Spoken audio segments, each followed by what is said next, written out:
첫 번째 경기 알힐랄 대 광주FC 분석 시작해보겠습니다. 알힐랄은 사우디 무대에서 꾸준히 정상권을 유지하는 최상급 전력 보유팀이며 미트로비치는 제공권 장악과 세트피스 집중력이 뛰어난 전방 피지컬형 자원이며 말콤과 알도사리는 각각 좌우 측면을 이용해 드리블 및 컷신으로 위협적인 찬스를 만들어낸다. 특히 홈 경기에서는 중원 압박이 강하게 작동되며 수비와 미드필더 간격도 타이트하게 유지되어 상대의 빌드업 전개를 지속적으로 차단한다. 세트피스 상황에서의 킥 전교도, 미트로비치의 위치 선정 능력, 그리고 세컨볼 장악력은 ACL 무대에서도 강력한 무기가 된다. 무엇보다 사우디 기후와 잔디, 홈팬의 응원이 결합된 환경적 이점이 압도적으로 작용할 가능성이 높다. 광주는 전술적 조직력이 뛰어난 팀이지만 이번 경기의 변수는 전력 구성 외적 요인에 있고, 브루노의 부상으로 인해 중원 밸런스에 균열이 생겼으며 헤이스 하산이 오후성으로 구성된 공격진도 사우디의 강한 압박 속에서는 기동력 저하가 불가피하고, 가장 큰 문제는 장거리 원정으로 인한 체력 저하와 시간대 적응 실패 가능성이며 인천공항에서 시작되는 긴 여정, 현지 기후 적응의 어려움, 그리고 훈련량 저하 등은 경기 집중도에 치명적인 영향을 줄 수 있고, 세트피스 수비 시 피지컬 열세는 더욱 극명하게 드러날 것으로 보이며 공중볼 대응 및 문전 세컨볼 대처 능력에서 밀릴 가능성이 크다.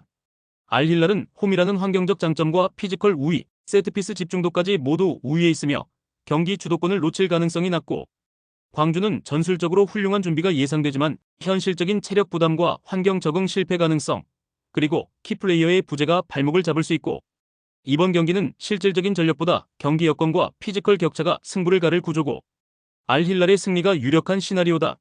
두 번째 경기 발베이크 대 위트레흐트 분석 시작해보겠습니다. 발베이크는 4-3-3 포메이션을 유지하며 측면 전개와 중거리 슈팅 위주의 전술을 시도하고 있고, 하지만 최근 7경기 연속 무승이라는 부진한 흐름 속에서 팀 전체의 경기력과 집중력이 동시에 흔들리고 있고, 주축 수비수 보겔스와 미드필더 반 오스크의 부상 공백이 여전히 메워지지 않으며 수비와 중원 간 간격 유지가 무너진 상태다. 위트레흐트는 4-2-3-1 포메이션을 활용해 경기 조율 능력이 뛰어난 미드필더 라인을 중심으로 점유율을 확보하는 전술을 구사한다. 할러가 전방에서 피지컬을 기반으로 한 제공권 장악과 마무리에 능하며 미겔 로드리게스와 카틀린이 전방 압박과 이선 침투에서 활발하게 움직이고 있고, 지단 이크발과 엘 아르기오이의 이탈이 있긴 하지만 기본 전력과 전술적 안정감에서 큰 손실은 없는 상황이다. 발베이크는 연패 흐름과 더불어 수비 전환 불안, 팀 분위기 저하까지 복합적인 악재에 시달리고 있고, 위트레흐트는 점유율과 밸런스를 기반으로 흔들리는 상대를 공략할 수 있는 구조를 갖췄고, 이 경기는 전반적인 흐름과 전술 완성도 모두에서 위트레흐트가 확실히 앞선다. 세 번째 경기 슈투트가르트 대 하이덴하임 분석 시작해보겠습니다.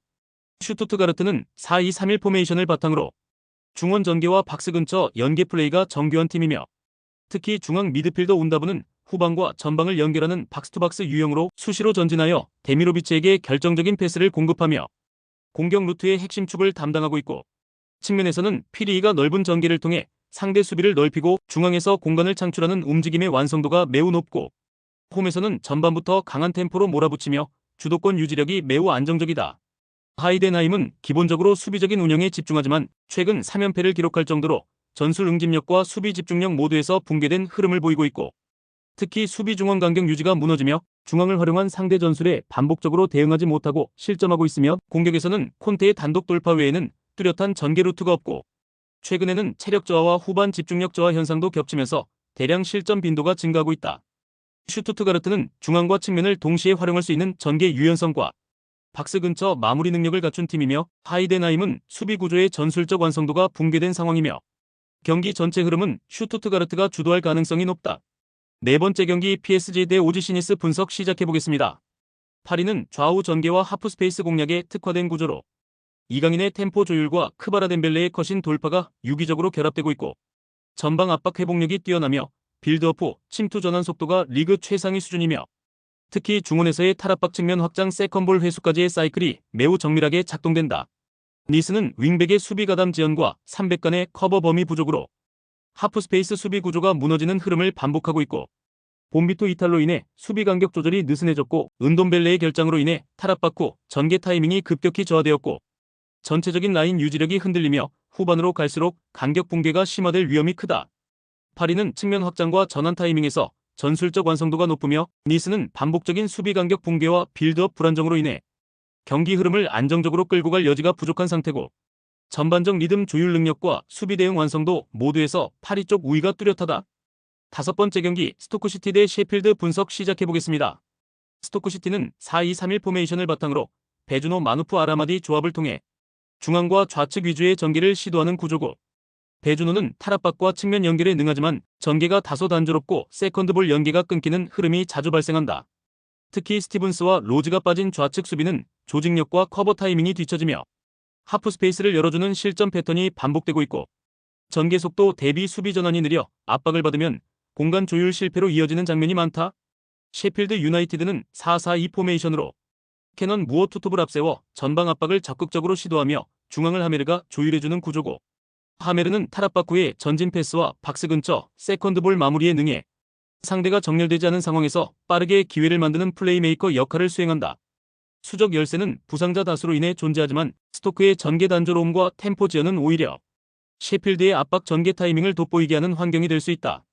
스토크는 조직적인 수비 유지에 실패하고 있으며 셰필드는 압박 타이밍과 전개 속도를 앞세워 박스안을 빠르게 공략하는 전술을 안정적으로 구사하고 있고, 결과적으로 이 경기는 흐름과 구조 모두에서 셰필드 유나이티드가 주도할 수 있는 방향으로 흘러갈 가능성이 높다. 6번째 경기 페예노르트 대 즈볼러 분석 시작해보겠습니다. 페예노르트는 4-2-3-1 포메이션을 바탕으로 강한 전방 압박과 날카로운 측면 돌파를 병행하는 팀이며, 우에다가 최전방에서 피지컬과 공간 활용 능력을 동시에 보여주며 하지 무사와 파이샤오가 이선에서 끊임없이 공간을 파고든다. 중원은 밸런스가 안정돼 있으며 경기 전환 속도와 라인 간격 유지 능력도 리그 내에서 상위권에 속한다.